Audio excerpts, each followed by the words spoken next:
Previously on Insights. To the weird ones, because I see the weird ones are the future leaders, and those are exactly what we need right now. And so my entire life, I grew up back in Sweden, uh, and I've just been in the US and California, now in Oregon for 15 years. And I found my power place here, and so I'm doing really, really well. But back in Sweden, when I was a little kid, grew up on the countryside, I have those questions. I said before, I really wonder about people's behavior and what's going on with the universe, those big questions, and the neurodiversity. And the reason why I choose to call them the weird ones is that the neurodiversity has become, and especially those labels, has become an expression for non-neurodiversity people to understand them and try to put them back in a box. And so it has been, what's that? So, okay, so back. So, and the weird ones, the meaning of the word, I think that's also something important. And I didn't know when I started to call them the weird ones. But when you look up in the dictionary, it stands for have the power to control destiny.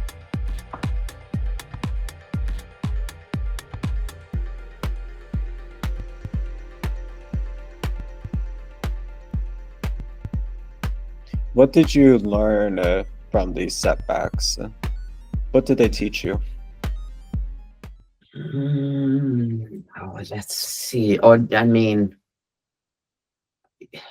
to me, it's kind of the natural learning process, learning by doing.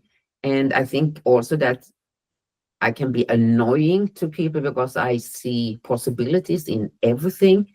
So when other people see a problem and trauma and drama from the childhood, I know, and I don't really have that kind of story. I I have the story in, how can I say, but I've been focused on solutions. I always looking for solution, and I have my deep down dark hole too, and but in there I is really introspective. You're thinking inside inwards. Oh yeah, introspective. Yeah. Yeah, exactly. And so now I missed your question. I lost. Oh, there you were talking about the lessons you learned from the Oh, the challenges. lesson I learned. I would say now the biggest lesson I learned, so I can be a little bit upset by myself. Why didn't I trust myself more? Mhm. I think that's, and I beat up myself a little bit, not much, because I know you shouldn't do that. But that's the only thing. What if I had believed in myself from the beginning? Stand up for my idea and don't gave away my conviction of my own ideas, my creativity, what I wanted to someone else, and thought that I was wrong. There must be, I mean, something wrong. Yeah, no, I didn't do good enough, because that's the biggest frustration, to see that what I thought 20, 30 years ago and tried to convince other people to do, that was totally wrong. And now they are doing it and they think they are their own ideas. Mhm. So what if I had believed in myself more? Even if I believed in myself a lot, I didn't do it fully. So I think that that's my biggest lesson all over. I think had more trust in yourself and see my own uniqueness and the person I actually Mhm. In the was. wake of what happened with the U.S. elections, I think about how this is really a culmination of many different things, and it is easy to pin the blame on one person or one group, and the reality is so much more complicated than that, isn't it? So because we all have an obligation to fulfill our end of the bargain in this, and maybe it would be more productive, instead of pointing figures and blame. And don't get me wrong, this needs to be a conversation about accountability, Yeah. but I love how with your story, it really is about taking ownership. That is something that I feel like you and I and other people out there who resonate with this. Speaking as white folks, speaking as people who are European in descent, that is the heart of a lot of the own issues in our own families, in our own personal dynamics, isn't it? We see it firsthand what happens when people lose faith in themselves, who do Yeah. not take ownership of their journeys. And it is easy to say, oh, that's them, that's not a me thing, but it is a we thing, isn't it? Because we could just as easily fall into that trap as anyone. How do we continue to show up for ourselves, ripples, and showing up for ourselves is just as important as showing up for others too, isn't it? This Yes. this Yeah. concept of allyship is not a it's not a, oh, I'm always here, like I am not impacted by these. It's about understanding that you are impacted by this, because when something hurts, we all hurt as a result of it. Yeah. Yeah, do you have any more to add on that? Yes, I do. And I think you are absolutely right what you say, but we also will give a little slack to all people who hear what we are saying. And Mhm. that's the way we are going. But we also have to see that we have been living in a certain kind of belief system where we have had the authorities from the mom, from the boss, from the government, from that we have had, and especially from Sweden, we are so used to that the government takes care of you and we are following the rules, we are standing in the line and we obey the rules. That is in our belief system. This we are working from 8 to 5. We do all the things to be a good human being. So this is so ingrained in most people that they think it's the truth Mhm. instead of saying it is a belief system. And we have to uh, see and understand the belief system when we are aware of the belief system. And this is, I preach also when it comes to the AI. When people who are using AI, you can ask questions, you can receive answers, but you have to be aware from what belief system. And belief system is something different than biases. And Mhm. you can program and this. They are aware with all the LLM models to remove biases and things like that, but the belief system is still there. Mhm. And so that's the first thing, to be aware of what's going on and see it's a belief system. And we are capable of change it. And when we do, we have to do it together. But I also say, okay, while we are doing it, as we talked before we started this, we have to uh, respect or accept and join the establishment that's there to play the game to make a transition smoothly into a new paradigm with a new belief system. So we are in exciting times, but it's also really it's a difficult time too. It's easier when you say do this and we are following the rules. Maybe people were easier because they didn't even think that they have a choice. But Mhm. now we know we have a choice. And especially the younger generation, they feel I have a choice. I'm not meant for this old way. And the old establishment want to bring in and gel on the younger generation because they don't want to work, they don't want to do this and that. And instead of say, okay, so how can we change? What is it that we need to change? Mhm. How do we change in the school system? What kind of subject are we really going to teach? Because it's not how to read and find information. You do it completely different. So with that, when you know that, you can start to try to know. Your logical mind can know, yes, you can believe in yourself. Your thoughts, what you're thinking and feeling has a value for others when you share it. Yes, and being able to have that courage to live in that authenticity, even when other people don't recognize it. I think about all the folks out there with these protests that are happening all over the globe, these people are literally being dragged, kicking and screaming. And we vilify these people who are protesting. And I am not saying that there aren't a few people out there who are opportunistic and like to make chaos and benefit from that chaos. That humans are wild and unpredictable. But I think about these people who are protesting the system, and it is a physical embodiment of what is actually going on. This is the system's way of maintaining the culture that has been built by our society.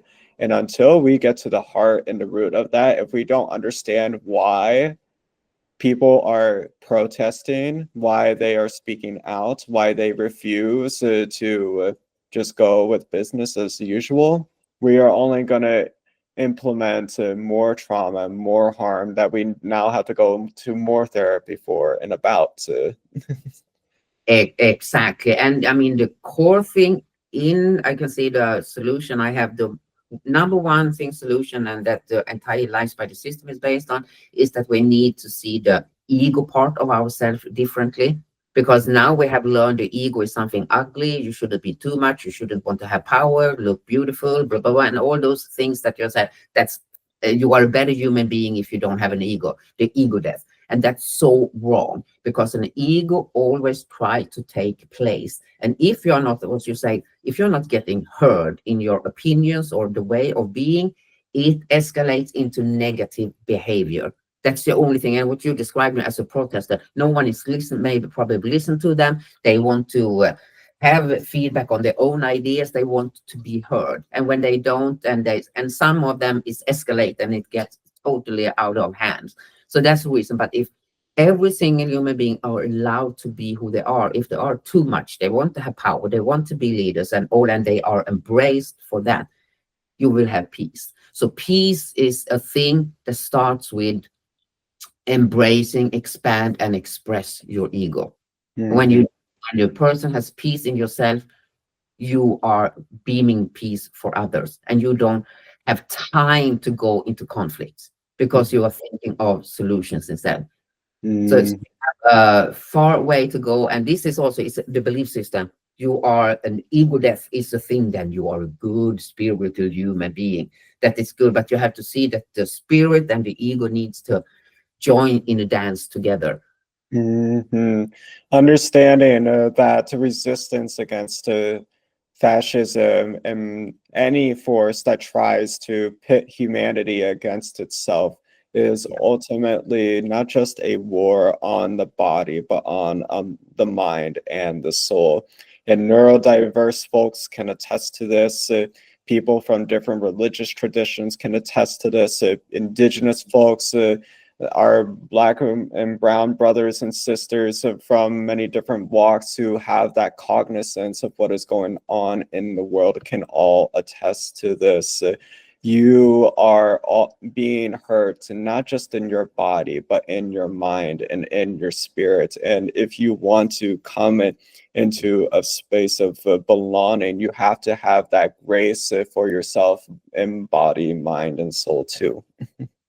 Yes, so I got goosebumps when you were talking. It's so right. And I think that's also the reason why I love to work with the weird ones, and we are starting getting a voice with the weird ones. The crowd is growing because we are naturally born with kind of this thinking in a bigger perspective, and we love paradoxes. We don't want to divide. We want to understand. We want to learn. We respect the older living being. And among these two, as you said, among the process, all the weird ones are not perfect either. I mean, there are this bad apple amongst, we have them all over the place. We have to be aware of that too. But mainly, generally, and that's why the weird ones are the future leaders. But because if you walk in your pride of being you with your ego and do good things, even normies will see how you behave, how the energies is around you, how you are living and laughing and having fun with the community instead of struggle, and how you can communicate even if you are on different sides, and that's okay. And that will inspire others instead of telling them to do or telling them of wrong. let them come be a magnet for the future. And the weird ones are perfect for that. That's kind of the mission we have. And the more united we be, the magnet gets grower and stronger. So I feel like a lot of what is happening now in the United States, because Birgitta, you're in the US as well, and yes, you come from a different country, but I know that people all over Europe are struggling with this as well. We have systems in place where, on one hand, we tell people we believe in the inherent dignity of all people, and that we have systems that express the contrary. I feel like for the first time, we are having the conversation in this generation and in other generations. We need to, like us, it's a conversation that all people, regardless of their categories, need to have. But especially those of us from European descended folks who came up with these concepts uh, that we, of this quote unquote, this democratic republic, and dragged all these other people who already had a sense of what it means to live in community and to understand other people. Like they already had that. We're the ones who took that from them, and they're now they have to reclaim that for themselves. But now we, as people of this legacy, we need to sit down and actually have a conversation with ourselves. Do we truly believe in what it is that we are standing up for, what it is that we want to? Because clearly, even in our own families, there are people who do not believe in this. yeah. So, what does that like? I feel like that for audiences who are listening, the grace and the nuance that we need in these conversations is more critical now than ever before. And they are not going to be perfect. We are all coming at this with our own baggage. We all have our own ideas of how things work and operate and how we express ourselves.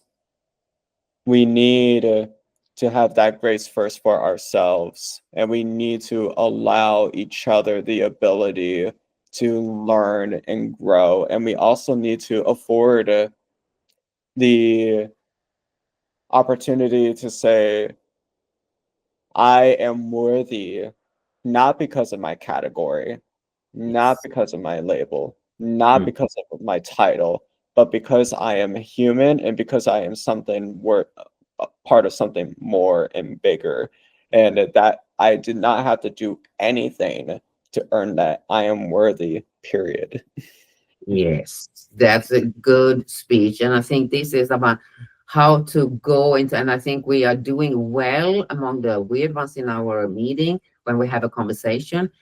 We are going into a conversation with curiosity about the opposite. We are not going into a conversation to make right or wrong. We go in a conversation to find something new. And that's what we have to sit down and have those conversations, not to be right, not to be wrong.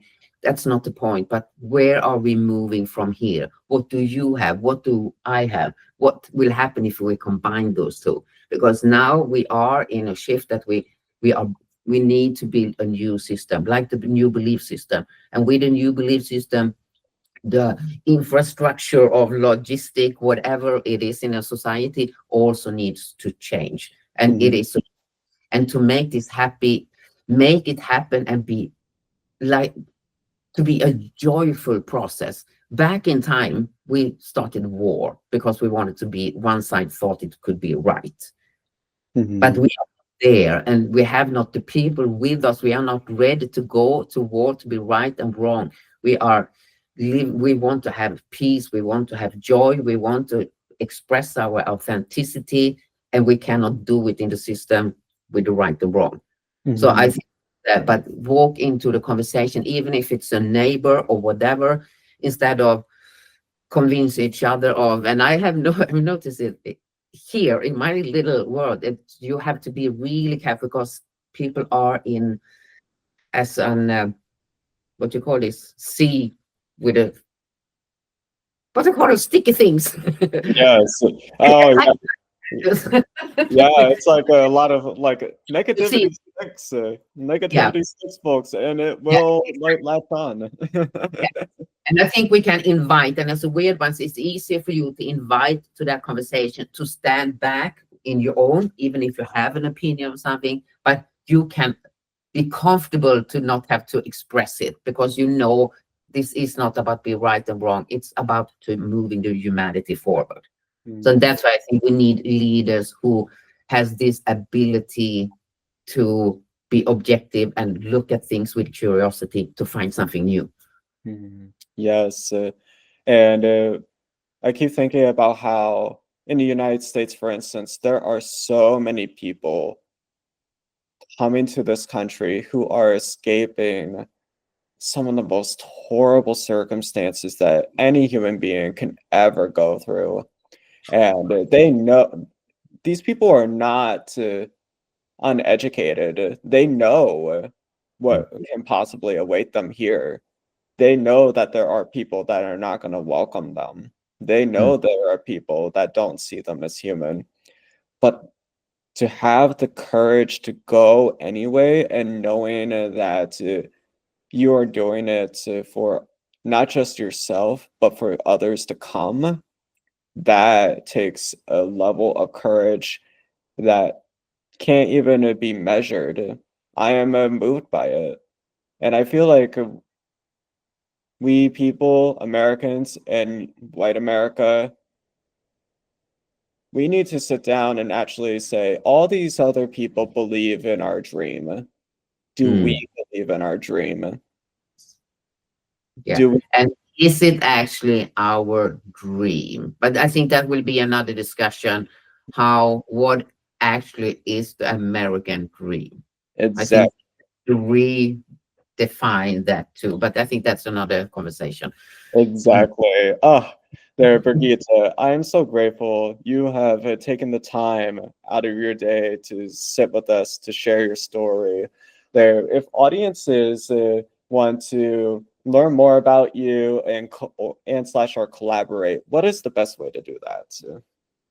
The best way is now to make it easy. Go to the search on the web of Weird or Life Spider. LifeSpiderAcademy.com is my website.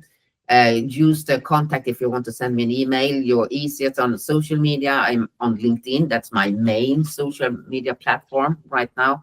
And just you find me and you find stuff in there. Join the web of weird. I mean, that's my number. If you are anything feel you are weird enough and like this discussion we have had, join the web of weird because we are a crowd that's growing and we are co-creating for a new future. Then the only rule we have among the weird ones is that there is no rules. We are creating it together and it works perfectly. And you find links so you can fill out the form and start to join, and you will have invitations and be invited to conversations and things like that. Absolutely. I love it. Wow. That was such a great conversation. I loved Birgitta's input on this. She's always so great with discussions. I'm going to go ahead and drop a link below so that way you can check her out. Check out her LinkedIn and also get involved with the Life Spider Academy and with the Weird Ones. They're doing such phenomenal work around neurodivergent advocacy.